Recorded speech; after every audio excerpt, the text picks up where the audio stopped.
Welcome back, everybody. So if you don't know me, my name is Jed. I live in my 4Runner full-time, partially because I'm priced out of the housing in the rental market in the Portland, Oregon area, and partly so I can go on epic weekend trips. I'm on my way back to work tomorrow from an awesome trip in the Deschutes National Forest outside of Sisters, Oregon, which almost just got burnt down in a really big wildfire, but luckily they were able to save the town, so that's really good.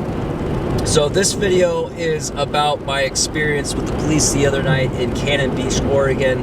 A couple weekends ago, it was my birthday weekend, and I decided that I wanted to go to Cannon Beach and photograph some elk, and they have a ton of them there. They have a Cola State Park right there, and I always see the elk, you know, right around there somewhere and in town. And I got there kind of late and went to a Cola, went on a little hike.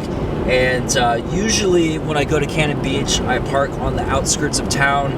There's all kinds of vacation rentals out there, houses, and you can park on the street kind of in front of a vacation rental, and it looks like you're just staying there. And I've done it a million times and nobody's bothered me. This time I got a little cocky and I decided I wanted to park a little closer to the downtown area. And I found this multiplex with this big open parking lot that had a ton of open spots. It was like right in the downtown area. I was like, oh, I'll save a couple bucks on gas and I'll just park down here tonight and I should be fine. And I finally got to sleep at about 2 o'clock in the morning, and shortly after I fell asleep, I got the knock. Cannon Beach Police Department. And like a dumbass, I popped my head up over the my curtain here, and I'm pretty sure he saw me. So I was like, oh, okay, well, I gave myself up. Normally, I just hunker down and be quiet and be still. And if they can't see me, they can't prove I'm in there. Eventually, they'll leave. That's worked for me in the past. But this time, for whatever reason, I decided to pop my head out because I had just woken up and I wasn't really with it yet. And that's how it went down. So I told him, let me get dressed real quick. I'll be out the driver's side. And I got dressed. I popped in the driver's seat and opened my door nice and slow and stuck both my hands out so he knew I wasn't armed. I don't think it's a thing in Cannon Beach. I don't think he was really worried about that. But I said, oh, is this a no parking area? I said, yeah, we have a no camping ordinance in town. You can't sleep in your vehicle. I said, okay, do you know, is there anywhere I can go to sleep the rest of the night? And he gave me a suggestion off of Highway 101. There is a pull-off on the other side of the tunnel, and he said you could probably sleep there, you should be fine. If you go any farther than that, the county cops will probably hassle you. I said, okay, thanks. You know, I'm heading to Astoria tomorrow. Maybe I'll just head there. And that's what I did, because I didn't want to park on the side of the highway. All the noise from the cars is going to wake me up, and every time a semi goes by or something, the wind rocks the 4Runner. What do you call it? Sway bar system in this is disconnected when I'm parked, so wind really rocks this thing, and then it engages after like 20 miles an hour, and it's like super strong. So all that wind was going to wake me up. So I ended up going all the way to Astoria and almost hit an elk on the way there. But anyway, so I talked to him a little bit more, and he was the most respectful and chill police officer I've ever talked to. I normally am not a fan of any type of authority, especially cops. But this guy was so respectful and so chill. There was no fishing expedition. There was no, where are you coming from? Where are you going? Can I search your vehicle? There was none of that. He was super cool. And I could tell by his demeanor that he didn't want to be doing what he was doing. He thought it was silly, and he knew that I wasn't bothering anybody, and he didn't want to be doing it, but it's his job, and he had to do it. And I got that, and I respect him for it. So that was pretty much how that went down. He ran my ID real quick, and it was the fastest anybody's ever ran my ID. I kind of wonder if he actually did it or not. And that was it. And then I left, and I drove to Astoria and almost hit an elk and jumped out onto the highway. And it's you know, on one hand, how free are we if we can't sleep in our own vehicle on public? I think I was on public property. Maybe I was in a private lot. I don't know. On the other hand, there's a small percentage of people who live in vehicles who make it difficult for everybody else They park in one spot for days at a time. They set up camp outside their vehicle. They set up chairs and barbecues and set out their awnings and all kinds of stuff, and it bothers people. And they leave garbage and they leave a mess, and their vehicle's leaking oil everywhere and stuff like that. So that kind of behavior gets these laws put in place.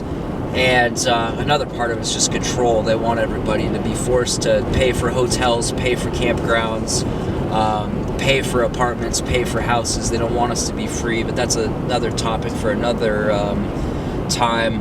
On the other hand, these laws, when they wake you up in the middle of the night and then you're forced to go drive somewhere, you're disoriented and you're tired, you're fatigued, you're not at your best to be driving. And it's stupid to force somebody to drive when they're exhausted and they're tired and they're just disoriented and possibly scared or frustrated from having a police encounter. Like, a lot of people have really bad police encounters, and it can bring up a lot of stuff in people, and they cannot be in their best frame of mind to be driving. And it's a safety issue, man. They should give warnings. The first time should be a warning. It should be a written warning. It should be documented. It should be, hey, you can't sleep here. You're okay tonight, but if I find you here again, I'm going to give you a ticket. It shouldn't be, oh, you got to go. You got to go drive, even though you're not in the, the best mind frame to drive. You can get tickets for driving when you're too tired. Like, I don't get how that's a thing. It's so stupid. But like I said, the cop was as cool as he could have possibly been, and I gotta respect him and commend him for that. Cannon Beach is a really upscale town. It's really nice. It's a really nice place to be. It's very clean.